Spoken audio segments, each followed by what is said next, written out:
What's up, everybody? Welcome to the video. Chris Pennell here. We're breaking down the Straight Talk Wireless 400 at Homestead, Miami Speedway. My home track, been there the past 2 seasons, saw some incredible races. Unfortunately, since they changed the date, will not be there this week. But either way, it should be a fun time. We have trucks, Xfinity, and Cup, triple header weekend. I'm looking forward to it. But anyway, if this happens to be your first time here, what's up? My name is Chris Pennell. I break down NASCAR DFS each and every single week on this channel. Videos on Saturdays, live streams on Sundays, usually around 1 p.m. Eastern, so come in, say hi, always a good time. If you do enjoy today's video, make sure you leave a like down below, subscribe to the channel for brand new. Let's dive right into it. All right, let's talk some strategy here for Homestead. There's going to be a lot of similarities from last week at Vegas for this weekend at Homestead. 267 laps, 1.5 mile track. One of the main differences, though, very worn out racetrack, so we're going to see some real high tire wear and conserving your tires. Drivers that are the best of that are definitely going to benefit once we get into long green flag runs. Now, I am recording this before practice and qualifying. We'll see the results and go over the practice data in a little bit. But I'm assuming a lot of the drivers that were fast at Vegas last week are going to be fast here at Homestead, considering we've only been at 1.5 mile track this year. And they're also using the same tire as last week. So Kyle Larson, William Byron, Ryan Blaney, Bubba Wallace, Hocevar, all of Hendrick basically had a lot of speed. So I'm assuming we'll see a lot of overlap. And looking at our weekly visuals. So the first one we're going to look at is the drivers in the next gen era at some of these higher tire wear intermediate tracks, and also other intermediate tracks as well. But we do have a bit of a more of a shift to these tire wear tracks. But no surprise at the top, it's usually always the big three: Denny Hamlin, Kyle Larson, William Byron, with Chastain and Tyler Reddick not lagging too far behind. You also see kind of that second tier with Christopher Bell, Ryan Blaney, Chase Elliott, Logano, Bubba Wallace is in there, and then he's kind of taking over Alex Bowman, but I promise he is there. He just happens to be hiding a little bit. But I want to shift our focus over specifically to Homestead. Now, this is only a 3A sample size since 2022, and if you're a newer driver, you only have like one race, so that's something you have to keep in mind. Like Carson Hocevar in the 77 looks great, only one race though, but I'm not overly concerned about that because he was really fast last week at Vegas, so I think he'll probably end up being fast once again. But if you look at our top right here, we kind of have a big three established with Kyle Larson, William Byron, and Ryan Blaney. These three have been incredible at Homestead, but so has Tyler Reddick. He's also a good dominator here. He won the most recent race, kind of stole the win from Ryan Blaney and Denny Hamlin at the end, but he still had a lot of laps in that race, so he was still really good. Denny Hamlin's also been right there. He's been close to winning 2 of these races. Ended up having the issue where he wrecked at the very end in 2023, and then last year choked away the win in the last lap in 2024 with Ryan Blaney as well. But also, one guy that I think we really need to mention is that 16 car. AJ Allmendinger has actually been incredible at Homestead for whatever reason.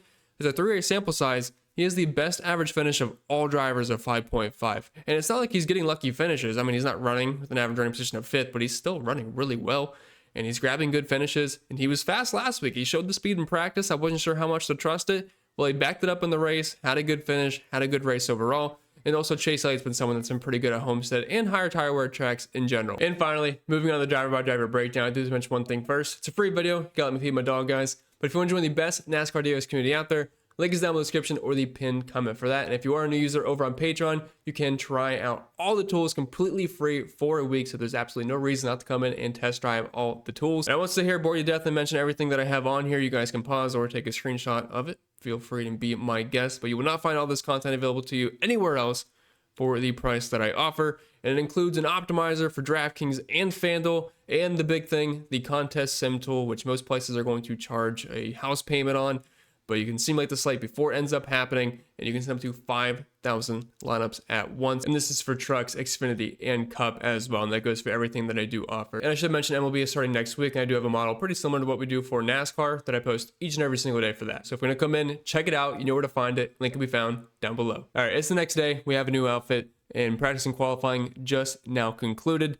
And we got a lot of good practice data. Now, keep in mind, at Homestead, you need a long run car. Short run, yes, it can be fine on late race restarts. We've seen that before with like Christopher Bell, I believe in 2023. But you need a long run car because we're going to have some long green flag runs. And if your car is just falling off a cliff, you're not going to have a good time in the DFS streets. So let's look at the lap by lap data here. I have it sorted just by the average of all the laps they have ran. Now, if you did run less laps than others, decent chance you're going to be a little bit higher on the list just because you didn't fall off as much because you weren't as deep into your run. But overall, I thought a lot of the drivers that were fast last weekend were fast once again. Bubba Wallace, we knew, had a lot of speed at Vegas, had a pretty fast car. in practice. So did William Byron, Kyle Larson, Carson Hocevar. But Ty Gibbs, he was very impressive in practice, and it's nice to finally see it out of him, because if he had nothing this week, it was almost time to just kind of throw it in on Ty Gibbs this year. And I totally understand if you don't trust it, but his car looked really good in the long run. Clinton Harvick were talking about that in the booth. They were showing the graphs, and yeah, his follow-up times were pretty good. He qualified not too bad, so he might actually have something this week. Was pretty impressed with Denny Hamlin, Ryan Blaney. Those two have been really good at Homestead in recent memory. We talked about AJ Allmendinger in the strategy portion, where this has just been a pretty good track for him. He was fast last weekend. I believe he qualified 10th. He practiced around 10th in the overall lap by lap data, so I think this could be a decent race here for AJ Allmendinger. Unfortunately, for DFS purposes, they didn't qualify that great just to play him. But overall, I really don't think there's too many surprises here. If we sort this by their best 10 laps, you're getting Bubba, Hamlin, Larson, Blaney, Hocevar, Gregson. He was fast last week, ended up having an issue. But I mean, these are basically the fastest guys from last week before we ended up having issues. 5 laps going to have a lot of overlap there, but you're kind of just nitpicking. And if we look at the consecutive lap data, it's a lot of the overlap there, but I mean, these are basically the strongest cars in the field, at least when you average everything out. So I thought we should look at some of that lap data there, and we'll dig into the driver by driver breakdown. These are not the most up-to-date odds. Those will probably come out later this evening, and I have not yet done projections or anything. These are just my first rundown through the entire slate with you all. So I'm excited to see what this field looks like and break it all down. But we'll start with the 5-figure range first. We have 3 similar plays as far as them being hybrid potential dominators or race-winning contenders in Kyle Larson, Tyler Reddick, and Christopher Bell. And then we have Ryan Blaney and William Byron starting close to the front that can get those early dominator points. Now, if I have to rank these guys, I am probably just going Larson, Reddick, Bell as far as the hybrid plays. Then Byron and Blaney, that's going to be tight. I'm going to have to see the projections on those, but Larson's going to be my overall favorite play. If you guys watch the truck race, he spun at the end, ends up still winning the race. I know Corey Haim's truck shut off, but it was still just absolutely impressive. But this is a great track for him. I mean, when we go to Homestead, we think of 2 guys pretty much. It's Kyle Larson and Tyler Reddick, and they're starting 14th and 20th. I mean, if you wanted to start with these 2 in your lineups, by all means, go for it. You do have access to some cheaper potential early dominators if you want to go that route. I don't think you have to play them. I really do think you can kind of get away with a hybrid approach, but it's going to be really hard to get away from Larson and Tyler Reddick here. I mean, Larson just was pretty much overall the best car in practice, was extremely strong in the long run. He's going to be good here. We have the 2 best rim riders, Larson and Reddick. I mean, it's just going to be hard to get away from them. They both have 2 wins in the next-gen era here. We've only had 3 races, but Kyle Larson's been the main dominator. Has ran into a couple of screw-ups. I know last year he spun out. I think he was battling with Blaney. I forget who it was. He was really fast last year, and then in 2023, he was pretty much the best car, him and Ryan Blaney once again, and then he runs right into the barrel. So we've had some bad luck, but we're in intermediate. It's high tire wear. It's Homestead. We're playing Kyle Larson. If he doesn't run into any issues, speeding on pit road, tire going down, whatever, he will be a contender in this race. Tyler Reddick, a lot of what I say for Larson can apply here. Won last year's race. He's great at riding the rim around. I mean, yeah, these 2 are excellent plays. I'm a little bit worried about Christopher Bell's long run speed. He even said it himself in an interview after practice where he likes his car in the short run, and we saw that in 2023 when he won on a late race restart when he was not the best car all day. But these lap times do fall off quite a bit in the long run, which does concern me. So I'll probably be much heavier on Reddick and Larson over Christopher Bell. And then I'll most likely end up splitting my exposure up on William Byron and Ryan Blaney. There's not the toughest field in the world in front of them with Bowman, Briscoe, Josh Berry, Noah Gregson. Like, I'm not disrespecting them. They do have, some of these guys do have some decent speed, and they are cheap enough to where it can work out in tournaments. But I do think Byron and Blaney will probably be our most likely early contenders. They're both really good at Homestead, both had really good practice times. I don't see any reason to not like them, just besides the fact that they're expensive as well when you have Larson and Reddick. But if they lead some laps early on, I mean, they could outscore them if either of them gets up front. Although I do think it's unlikely that one of Larson and Reddick won't get up front at some point. Dropping down to the 9K range, you can kind of lump Hamlin in with, I would say, probably Larson and Reddick. Similar play there. You get some more PD. He was also very impressive in practice. He's been good here at Homestead. He's good at conserving his tires.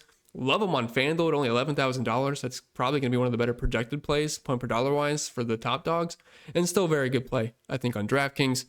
Chase Elliott, I probably like a little bit less, but all the Hendrick cars should be really good. And Clinton Harvick, we're talking about it, but he did have some really good fall off. And I mean that in a good way, like less fall off than other drivers in practice. So I think Elliott will certainly be in play. He's been good at Homestead. I believe he led some laps last year. so don't mind Chase there. I'm probably not going to get to too much Joey Logano or Ross Chastain. Both were not very impressive in practice. I really didn't see the long run that I would like out of them. And I got to start fading some people. So Logano in 12th, just not too much upside, but I can play Chase in 18th, Hamlin in 23rd, shoot, even Ross in 25th. But Ross concerns me. I thought he was going to have some more speed, but that did not look too impressive on Saturday. Hopefully they can fix something out. But I'm not sure how much Ross I'm going to be able to get to, because I'm going to be very heavy on most of these drivers from Elliott and up. I'll probably end up being the lowest on maybe Belch because of the price point. But I'm not going to be able to get to this lower 9K range probably too much. I don't really know how much Chastain I'll have. I really don't think I'm going to get to too much Kyle Busch. He was not that impressive in practice, looked pretty mid. His consecutive lap averages were terrible. I don't think he's going to dominate in this race or steal fast laps, so probably not going to get to much Busch. I don't think I'm going to get to a ton of Bowman and Chase Briscoe. We'll have to see how much my model likes the dominator upside of Alex Bowman. I'm sure there's going to be a decent ceiling on him, but of course the floor is going to be pretty low, and practice was not that good for him. I know Hendrick should be strong, and he put it on the pole. Keep in mind, though, he caught a cloud late in qualifying, so him and Josh Berry took advantage of that and went straight to the top. Who's to say where he would have qualified without that cloud? Consecutive lap averages would tell you he's about a 15th place car. If you look at the overall practice data, he's pretty down in the dumps. Fired off better, but the long run wasn't super impressive. So that does concern me in first, because once he gets in dirty air, he'll fade back. And the question is how much. So I would not play him in cash games, I don't think, as of right now, because there's certainly a lot of downside. But if he ends up leading stage one, a good amount of that, and holds off Ryan Blaney and William Byron, if they end up getting close to the front, it can work out. Just understand the dangers of it. Chase Briscoe would be in a similar category to Bowman as being like a tier 2 potential dominator. But I really like Bubba Wallace here, starting in 9th. And I understand if you've played him the past 2 weeks, he has done nothing but bring you pain and misfortune. But we cannot project wrecks. You just kind of have to get over it. I know it sucks, but it happens. He was one of the fastest cars at Las Vegas. He was good at Phoenix. He saved his tires at the end. Just ends up getting killed. But Bubba was up front at one point during Vegas. He was riding in the top 5. He went straight to the front. He had a fast practice, and we're pretty much seeing an exact copy of last weekend for Bubba, where he just had one of the best cars overall. He was good in the consecutive lap averages. We looked at the practice results. He was at the top of the board here. Ran some less laps than these other guys, so maybe fall back a little bit. But either way, I'll play him in tournaments. He's cheap on FanDuel. When you can get drivers that have top 10 upside that are starting around 10th at really cheap price points on FanDuel, those are really good tournament plays over there. So I will play Bubba once again. I'm sure it'll hurt my feelings. If you don't want to take the low floor potential of Bubba Wallace, we have a high floor kind of driver here in Brad Keselowski. He's $8,000, a little bit cheaper on DraftKings, $1,000 more expensive on FanDuel, but he starts all the way back in 32nd. I know he didn't fire off too quick in practice, but we don't really care about that. We want long run speed, especially when you're starting in the back. I mean, just give me a guy that can rip it as we get deep into the run, and that looks like what Brad Keselowski is going to be able to do. We know he's good at conserving his tires. And is he the fastest guy in the world? No, but you don't have to be when you start 32nd. If you look at the overall lap by lap data, I think he parked it around 13th his overall times. He did run a decent amount of laps as well, so I don't think Brad's going to be like bad fast, but he should be fast enough to pay off that price point. So do like him. Not too much interest in this group here. I know Josh Berry won last week. He did not have the best car. He nailed the strategy, and he wasn't bad by any means. No disrespect to Berry, and he's been good at these types of tracks. But starting in second, I would just throw him in that same category as Bowman and Chase Briscoe, where, yes, there's access to cheap dominator points early on, but probably ends up fading later in the race. Although I do think Berry can hang around the top 10. Same with Alex Bowman, but there are some guys with PD that's going to make their life a little bit difficult if they cannot get those dominator points. Daniel Suarez in 33rd. Obviously, the floor is much better than Josh Berry, although the ceiling, I mean, if Berry comes out and leads 40 laps, you can blow Suarez out of the water as long as he holds on to a good finish. But, I mean, he looks okay in practice. If we look at his lap by lap data, it's a little bit lower, but starting in 33rd, I think it's fine. He had some speed last week. I don't mind Daniel Suarez, but I really like this range in GPPs. So we have Carson Hocevar, who was in an absolute rocket ship last week. I know he finished poorly, but once again, it's one of those things we cannot project. If you are playing fast cars, you're doing it right. You just have to hope they don't run into issues. There's just nothing you can control about that. But he was fast in practice last week, really fast during the race. Looks like he's really fast in practice once again. Starts in 15th, so not as much PD upside, but that'll just lower his ownership. So love Hocevar in tournaments. And then Ty Gibbs, we finally got something from him, because the formula for them the past couple of weeks has been slow in practice, slow in qualifying, slow during the race. But now we have pretty decent in qualifying, top 15 speed, And then he had some of the best long run numbers in practice. So I understand if you don't want to go this route because he has just been so bad and he's tough to trust. But I'm willing to take the shot in tournaments. He's only $6,500 on FanDuel, still cheap on DraftKings. I'll play him in GPPs because Ryan Preece and Dylan Suarez have some good recency bias. Hocevar and Gibbs, obviously not so much from last week. So I think they make for excellent GPP plays. Then AJ Allmendinger, I'd probably throw in that same group as Gibbs and Hocevar as a tournament play. I know the consecutive lap averages did not look too pretty here, but if we look at the overall lap data, he really just wasn't falling off too much. So I wouldn't be too concerned about what we saw from AJ Allmendinger there. I think he'll be just fine during the race. I wish he was starting a little bit further back, but I don't think really anybody's going to play him. Dropping out of the 6K range, Michael McDowell's probably got a top 25, top 20 car. I'm not excited about playing Michael McDowell, but he's a PD option. Same thing can be said for Ricky Stenhouse, but nothing too impressive. Loved him last week because of how cheap he was, but the price did come up. Gregson, same exact thing as Alex Bowman, Briscoe, and Josh Berry. There is access to early potential cheap dominator points, but it's going to be tough. He is cheap, though, and he had a really fast car. I was pretty impressed with what we saw, but I really wish he was starting further back. Justin Haley had some of the better overall lap by lap data times, and starting in 21st consecutive lap average, he could probably sneak his way into the top 15.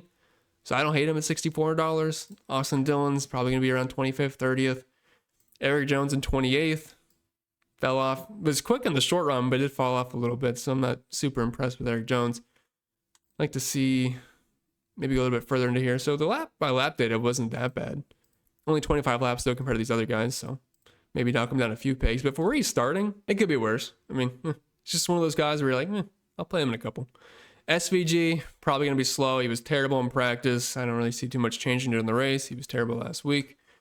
5K range, you have Zane Smith in 17th. Not too bad in the consecutive lap averages. I'd be curious to take a deeper dive. Yeah, kind of just mid-pack. I don't know. I feel like maybe Zane Smith, you could do worse. I'd rather play him over SVG. I know he's starting way further up, but I do think Zane Smith has some top 20 potential here. I refuse to play Nemechek inside the top 10. Todd Gillen starting in 29th. Fell off in the long run.